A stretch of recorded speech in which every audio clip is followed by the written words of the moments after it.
Hello friends, welcome to my channel truth of share market. So discuss कर लेते हैं stocks for 24 April 2024 Wednesday के लिए। कल का डे इंपॉर्टेंट क्यों है? क्योंकि आज रिलायंस एंड कल एक्सिस बैंक का रिजल्ट का इम्पैक्ट आपको मार्केट पे होता हुआ देखने को मिलेगा। रिलायंस का इम्पैक्ट आपको निफ्टी में दिखेगा और एक्सिस बैंक का रिजल्ट का इम्पैक्ट अगर आ गया मार्केट आवर्स में तो फिर आपको बैंक निफ्टी में दिखेगा। बट हाँ, रेस्ट अगर हम बात करें तो फिर आपको थोड़ा सा चीज़ों का ध्यान रखना है। फालतू ट्रेड नहीं लेनी। क्यों बोल रहा हूँ ये? क्योंकि देखो विक्स काफ़ी ज़्यादा लो हो गया। यानी अगर आप देखेंगे तो कुछ सालों के लो स्तर पे है आपका विक्स। अब विक्स लो पर है तो इससे क्या फ़र्क पड़ता है? इससे काफ़ी फ़र्क पड़ेगा। अगर आप ऑप्शन में ट्रेड करते हैं तो आपको ये चीज़ें दिखने लग जाएंगी कि इससे क्या फ़र्क पड़ रहा है ना। तो इससे ये होगा कि आपका मार्केट अगर ऊपर जाएगा तो उसके प्रीमियम उस काफ़ी स्लोली बढ़ेंगे। जो अभी तक आपने प्रीमियम याद कर रखी हैं उन प्रीमियम के रेस्पेक्ट में काफ़ी स्लो भाव यानी काफ़ी कम रहेगा। और डिके दूसरा, अगर हम अपोजिट डायरेक्शन में मार्केट जाता है तो डिके काफ़ी तेज़ी से हो। तो ये दोनों चीज़ें इंपॉर्टेंट हैं। अब क्या इस विक्स पे क्या मैं फिर सेलिंग करूं? नहीं, सेलिंग भी नहीं कर सकते, ठीक है। क्योंकि सेलिंग करोगे आप कोई कुछ ऐसे लेके चलोगे, फ्लक्चुएशंस में ये हिट कर देगा, जाएगा कहीं नहीं। बट हाँ, फ्लक्चुएशंस में हिट कर देगा कहीं ना कहीं, तो आपको ऐसे लेना होगा, है ना। तो इसके लिए क्या करना है? इसके लिए आपको स्ट्रेडल या स्ट्राइंगल इस टाइप के जो सेलिंग स्ट्रेटजीज होती हैं उन पे वर्क कर सकते हैं। तो विक्स काफ़ी कम है। विक्स कम है मतलब डर नहीं है, और डर नहीं है साथ में डर ये भी है कि मार्केट ज़्यादा ऊपर तो नहीं है, ठीक है। विक्स कम हो गया मतलब मार्केट नीचे नहीं जाएगा। क्यों नीचे नहीं जाएगा? क्योंकि ऑप्शन सेलर्स आके बैठ गए नीचे, अच्छे से सेल कर रहे हैं, उन्हें पता है मार्केट नीचे नहीं जाएगा ना। तो छोटी छोटी प्रीमियम पे वो सेल करके बैठा है ना। अब अगर कोई ग्लोबल न्यूज़ आ गई तो फंस जाएंगे, अदरवाइज़ कोई दिक्कत नहीं। यानी ग्लोबली कुछ चेंजेस हो जाए, है ना, तो आपको समझ में आएगा। ये चीज़ें दिक्कत तब देंगी। अदरवाइज़ नॉर्मली आपको इस टाइम पे विक्स इतना लो हो चुका है कि नीचे जाने की पॉसिबिलिटीज़ काफ़ी कम है। तो कभी भी नीचे जा रहा है, डिप हो रहा है मार्केट, तो उसमें पुट को सेल करने के रेस्पेक्ट में आप वर्क करें, न कि कॉल को बाय करने के रेस्पेक्ट, ठीक है। तो थोड़ा सा इन चीज़ों पे फोकस करें। चलो अभी हम इन सब चीज़ों को छोड़ के हम केवल लेवल्स की बात कर लेते हैं for Wednesday. First of all this video is only for education purpose. यहाँ मेरा Telegram link and WhatsApp number given है, सो प्लीज़ ज्वाइन कर लें। स्टार्ट करते हैं with HDFC bank. HDFC bank को स्टार्ट करने से पहले एक चीज़ मैं आपसे बात करने की सोच रहा था कि यार थोड़ा सपोर्ट आपका चाहिए। देखो मैं ये वीडियो बनाता हूँ, मुझे कुछ नहीं मिलता है ना, बट ये वीडियो किसके लिए होती है? ये वीडियो आप लोगों के लिए होता है। तो कम से कम मुझे ये फीडबैक ज़रूर चाहिए होता है कि हाँ यार, हम लोग अ, ये देखते हैं और आप लोगों को पसंद आते हैं। तो एक कमेंट, एक लाइक, ये दो चीज़ें मुझे आप लोगों से चाहिए। तो इतना सपोर्ट आपसे चाहिए ना। तो एक लाइक करना है हमें और एक कमेंट करना है। अगर अब आप देख रहे हैं इस मूवमेंट में तो आप लाइक कर दीजिए, कमेंट कर दीजिए। अगर आपको कंप्लीट वीडियो के बाद अगर आपको नहीं समझ में आया, डिसलाइक कर दीजिएगा ना। बट डिसलाइक कीजिए, कमेंट नेगेटिव कीजिए, पॉजिटिव कीजिए, बट रेस्पॉन्स ज़रूर दीजिए, ठीक है। तो जो मैं जिसके लिए बना रहा हूँ, आप लोगों के लिए बना रहा हूँ, तो फिर थोड़ा सा आपका भी वो होता है कि हाँ आप साथ दें, ठीक है। क्योंकि टाइम तो लगता ही है ना। टाइम लगता है तो आप लोगों का साथ तो चाहिए, ठीक है। चलो अब स्टार्ट करते हैं। तो यहाँ अगर एचडीएफसी बैंक की बात करें, एचडीएफसी बैंक का रिजल्ट आया एंड रिजल्ट के बाद अगर आपने देखा तो HDFC bank gap up open हुआ था। उसके बाद कल पूरे दिन डाउन हुआ, आज भी गैप अप ओपन हुआ और डाउन हुआ, है ना। तो क्लोजिंग इसने काफ़ी अच्छी तो नहीं दी, बट थोड़ी सी नेगेटिव ही क्लोजिंग दी है। कल फिर भी ठीक क्लोजिंग दी, आज थोड़ी सी नेगेटिव क्लोजिंग है। बट हाँ, कल के लिए लेवल क्लियर है यहाँ पे, है ना। लेवल क्या क्लियर है? क्योंकि यहाँ पर इसने काफ़ी अच्छा रेजिस्टेंस फेस किया और यहाँ पर इसने सपोर्ट बनाया, ठीक है। यहाँ अगर मैं देखूँ, ये 1 आवर की कैंडल्स, छोटी मोटी कैंडल्स मत समझना, है ना। तो 1 आवर्स की कैंडल से 4 कैंडल्स ने जाके टच किया ऑलमोस्ट, है ना। और 4 कैंडल ने टच किया। नीचे भी अगर मैं देखूँ तो ये लेवल भी 3 कैंडल्स ने टच किया। ये अगर दिन भर की बात करो तो ऑलमोस्ट ये एक कैंडल, ये 2 कैंडल छोड़ दो, बाकी पूरे दिन इसी रेंज में। तो कल के लिए लेवल क्या इंपॉर्टेंट होने वाला है? 15-11 टूटता है तो फिर हम 15-26 तक के टारगेट देखने को मिल सकते हैं। बट अगर आप थोड़े से आज के माहौल के हिसाब से देखें, आज के माहौल के हिसाब से क्या देखना है कि विक्स काफ़ी कम है। तो आपको क्या करना होगा कि हाफ क्वांटिटीज़ आपको 15-20 पे भी बुक करनी होगी, ठीक है। 15-20 पे हाफ क्वांटिटी बुक करनी होंगी। यानी अगर मेरे पास 2 लोट हैं, या अगर मैंने मान लो 10 शेयर खरीदे तो 10 में से 5 शेयर यहाँ पर बुक करने होंगे, ठीक है। तो थोड़ा सा इन चीज़ों पे फोकस करना। क्यों बोल रहा हूँ, क्योंकि विक्स कम होता है तो फिर मूवमेंट होते हैं बट वो ज़्यादा सर्वाइव नहीं होते। ठीक है, 10 दिन में से 2 दिन ऐसा मूवमेंट होगा कि वो सर्वाइव करेगा, बट बाकी 8 दिन आपको परेशान करेगा। तो 8 दिन के हिसाब से प्रिपरेशन करो। वो 2 दिन तो कोई दिक्कत नहीं है ना, ज़्यादा बड़े मूवमेंट नहीं कैप्चर होंगे, कोई दिक्कत नहीं है जब तक विक्स नहीं बढ़ जाता। ठीक है, ओके। अब नीचे की बात करें और 26 के ऊपर सर्वाइव करता है तो फिर आपको 41 तक के टारगेट देखने को मिल सकते हैं। यहाँ पर एसएल की बात करें 1507 आपका एसएल रहेगा एंड 1504 अगर ये टूटता है तो फिर सेलिंग अपॉर्चुनिटी मिलेगी कहाँ तक, 1493 एंड फिर 1481 तक के लिए। ठीक है, और यहाँ एसएल की बात करूँ तो 1508 का आपका यहाँ पर भी एसएल रहेगा, 4 पॉइंट का एसएल है। इसमें एक और चीज़ याद रखनी है हम लोगों को, अब जो विक्स कम हो रहा है तो उस टाइम पे आपको ये चीज़ें याद रखनी है हर स्टॉक के लिए। मैं एचडीएफसी में समझा रहा हूँ, बाकी हर स्टॉक के लिए आपको ये भी करना है। ठीक है, लाइक अगर ये जैसे ही ब्रेकआउट होता है, ब्रेकआउट होके अगर मान लो यहाँ कोई ग्रीन कैंडल बन जाती है, ठीक है, तो आपके लिए एसएल क्या होगा, एसएल तो यही है जो 1504 में बता, सॉरी 1507.5 या 7 ये एसएल रहेगा। बट अगर इसके लो को नहीं तोड़ता, यानी जो ग्रीन कैंडल बन गई उसके लो को नहीं तोड़ता, तो फिर नेक्स्ट कैंडल पे आपका जो एसएल हो जाएगा वो ग्रीन कैंडल लास्ट कैंडल के लो को शिफ्ट कर लेना।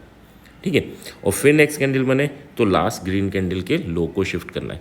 जब बुलिश मूवमेंट देगा तब हमें ग्रीन कैंडल के लो पर एसएल को शिफ्ट करना है। बीच में अगर कोई रेड कैंडल बने तो नहीं करना है, उस रेड कैंडल से हमें कोई लेना देना नहीं है जब बुलिश मूवमेंट देगा। ठीक है, और जब बियरिश मूवमेंट देगा तब आपको किस चीज़ पे फोकस करना है कि हाँ यार, अगर रेड कैंडल के हाई पर आपको एसएल को शिफ्ट करते चलना है।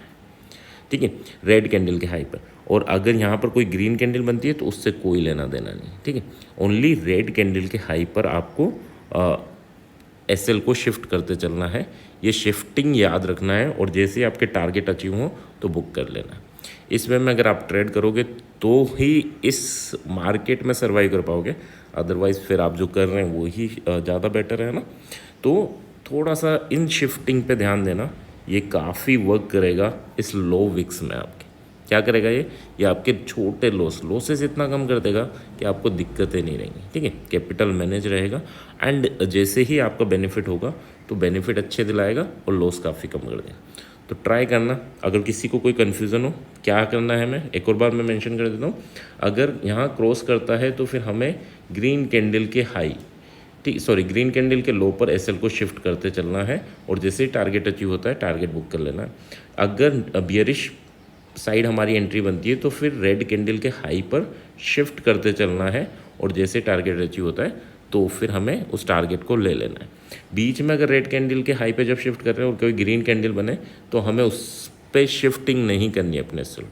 तो ये थोड़ा सा चीज़ है जिसको आपको याद रखना है। किसी को कोई कन्फ्यूज़न हो डायरेक्टली कमेंट करना, या फिर उस कमेंट के बाद भी अगर क्लियर नहीं हो तो फिर आप मुझे मेरे व्हाट्सअप नंबर पे मैसेज कर देना, हम वहाँ पर डिस्कस कर लेंगे इंडिविजुअली। ठीक है, सो इस वे में आपको चीज़ों को ध्यान रखना है। फॉर एचडीएफसी बैंक अगर मैं पैटर्न देखूँ थोड़ा सा बेरिश है, जैसे ही एक बार 1511 के ऊपर सर्वाइव करने लग जाएगा तो ये बेरिशनेस ख़त्म हो जाएगी। ठीक है, नेक्स्ट बात कर लेते हैं। सो that is our axis bank. Axis bank में क्या हो रहा है, एक्सिस बैंक ने काफ़ी अच्छा कंसोलिडेशन किया एंड इसका रिजल्ट भी आने वाला है, तो काफ़ी अच्छा मूवमेंट हमें मिल जाएगा। ठीक है, अब ये देखो 2 दिन हो गए यहाँ पर ये सर्वाइव करते हुए, तो कल अगर रिजल्ट आता है तो 1058 का लेवल जैसे टूटता है तो 68 और 79 तक के लेवल आपको देखने को मिलेंगे।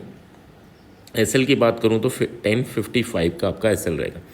जैसे ही 1051 टूटता है तो फिर आपको 1039 एंड 1028 तक के मूवमेंट देखने को मिलेंगे। यहाँ पर अगर मैं एसएल की बात करूँ तो 1054.5 का आपका यहाँ एसएल रहेगा। So that is our hard SL for Axis bank. Structure कोई मैटर नहीं करता जब रिजल्ट आने वाला हो। ठीक है, तो अगर काफ़ी अच्छे लेवल्स पे है, अगर यहाँ से बियरिशनेस भी आई तो काफ़ी बड़ी बियरिशनेस आएगी, और बुलिशनेस आई तो भी ये जो लेवल दिख रहे हैं स्क्रीन पे उनसे भी ऊपर आपको जाता हुआ दिखेगा। ठीक है, नेक्स्ट अगर हम बात कर लेते हैं तो सो दैट इज़ अवर रिलायंस में क्या है, रिलायंस का शायद आज रिजल्ट आ जाएगा, मार्केट आवर्स में नहीं आया, वेट कर रहे थे, बट हाँ अब क्या है 2920। देखो एक ट्रेंड लाइन थी जिसके नीचे ये क्लोजिंग बेसिस पे था, बट इसने इसको ब्रेक किया, ऊपर गया, एंड अब जो क्लोजिंग दी वो नीचे दे दी। ठीक है, लास्ट कैंडल जो भी 1 आवर्स की बनी थी उसमें नीचे आके क्लोजिंग दी। ये क्यों है? क्योंकि रिजल्ट आने वाला है, हो सकता है इसका इम्पैक्ट हो। 2920.5 अगर ये लेवल टूटता है तो आपको 2939 फर्स्ट लेवल रहेगा और ये 2955 ये सेकंड लेवल रहेगा। ये सेकंड लेवल अगर बुलिश मार्केट ने पॉजिटिव रिजल्ट को लिया तो ये सेकंड लेवल भी टूट जाएंगे और इससे भी ऊपर जाएगा, ठीक है, रिलायंस से, क्योंकि काफ़ी दिन हो गए इसे कंसोलिडेशन करते हुए। बट अगर 2910 नीचे टूटता है तो फिर आपको 2894 एंड 2878 ये लेवल देखने को मिलेंगे। तो बुलिश तो अगर हमें प्रॉपरली होना है, यानी प्रॉपरली अगर हमें दिखे कि यार रिजल्ट का इम्पैक्ट पॉजिटिव हो रहा है, तो ये फर्स्ट लेवल जैसे ही टूटेंगे तब आपको क्लियरली विजिबल रहेगा। और फर्स्ट लेवल टूटे तो ये छोटा सा टारगेट नहीं है, इससे डबल आपको टारगेट मिलेगा, यानी हमें 3000 तक के लेवल इजीली देखने को मिल सकते हैं अगर पॉजिटिव रिजल्ट रहा। पॉजिटिव रिजल्ट क्या होता है? जो मार्केट को पसंद आए, ना कि उसके जो भी आपको न्यूमेरिकल देखते हो कि हाँ यार ये इसने इतना प्रॉफिट किया, इतना लॉस किया, वो चीज़ें नहीं होती हैं ना, जो मार्केट को पसंद आए। चलो अब बात कर लेते हैं इन्फोसिस की। इन्फोसिस तो रिजल्ट दे चुका और धीरे धीरे काफ़ी अच्छी रिकवरी दी है। जिन लेवल्स पे ये रिजल्ट से जस्ट पहले था उन्हीं लेवल्स पे आज भी है ना, तो काफ़ी अच्छा मूवमेंट पॉसिबल है इसमें। देखो वहीं आ गया जहाँ रिजल्ट से पहले था, वी शेप रिकवरी हो गई हमारी। अब 1446 अगर ये लेवल टूटता है तो 69 एंड 93 तक के टारगेट आपको देखने को मिल सकते हैं। 1439 इज़ योर एसएल। बट नीचे अगर बात करूँ 1431 टूटता है तो 1408 एंड 1384.5 तक के लेवल आपको देखने को मिल सकते हैं। टारगेट जो एसएल रहेगा that is 1440। So that is our SL for Infosys. Next बात कर लेते हैं एसबीआई की। एसबीआई भी काफ़ी अच्छा मूवमेंट दे रहा है। 775 अगर टूटता है तो 780.5 एंड 785.5 ये आपके टारगेट रहेंगे। 773 का आपका एसएल रहेगा। 770 नीचे टूटता है तो फिर 764 एंड 758 ये आपके टारगेट रहेंगे। यहाँ पर एसएल 773 का ही रहेगा। सो ये क्लियर रखना, अगर आपके जो प्राइवेट बैंक्स हैं एचडीएफसी, आईसीआईसी और उनमें थोड़ा सा भी वो आएगा तो ये आपको रिकवरी देगा, बट इसकी एक ही शर्त है कि अडानी में ज़्यादा बड़े फॉल नहीं आने चाहिए, है ना। नेक्स्ट अगर हम बात कर लेते हैं सो that is our Tata Motors. Tata Motors की बात करूँ 989 अगर टूटता है तो फिर आपको 1002 एंड 1012 तक के लेवल देखने को मिलेंगे। एसएल की बात करूँ तो एसएल आपका 985.5 का बनेगा। 982 टूटता है तो फिर 970 एंड 960 तक फिर से जाने की कोशिश करेगा। एंड यहाँ पर अगर मैं एसएल की बात करूँ तो 986 का आपका एसएल बनेगा। सो that is our Tata Motors, है ना। अच्छे लेवल पे है, रिकवर करके आया है, बड़ा मूवमेंट दे सकता है। नेक्स्ट बात करें अडानी। अडानी में क्या दिक्कत है? जो दिक्कत मुझे लग रही है, देखो काफ़ी अच्छा फॉल एंड ये flag pole and flag pattern है बट रिवर्सल है ना, तो नीचे अगर टूटता है तो काफ़ी बड़ा फॉल आपको देखने को मिल सकता है।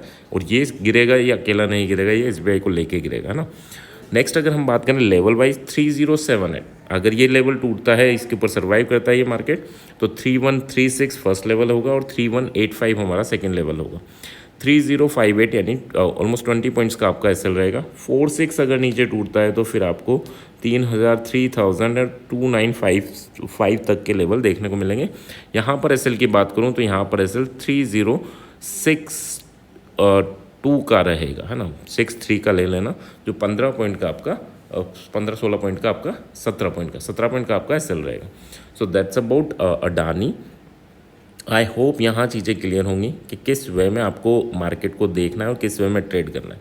अगर आप बीच में ज्वाइन किए हैं तो फिर जाके एचडीएफसी में देख लेना, क्योंकि लो विक्स में किस वे में आपको ट्रेड करना है, किस वे में एसएल को शिफ्ट करना है, ट्रेल करना है, ये चीज़ें मैंने एचडीएफसी वाले सेगमेंट में बताई हैं, तो जाके ज़रूर देख लेना, वो काफ़ी हेल्पफुल रहेगी आप लोगों के लिए, ठीक है। बट हाँ, उससे पहले लाइक एंड कमेंट जरूर करना है।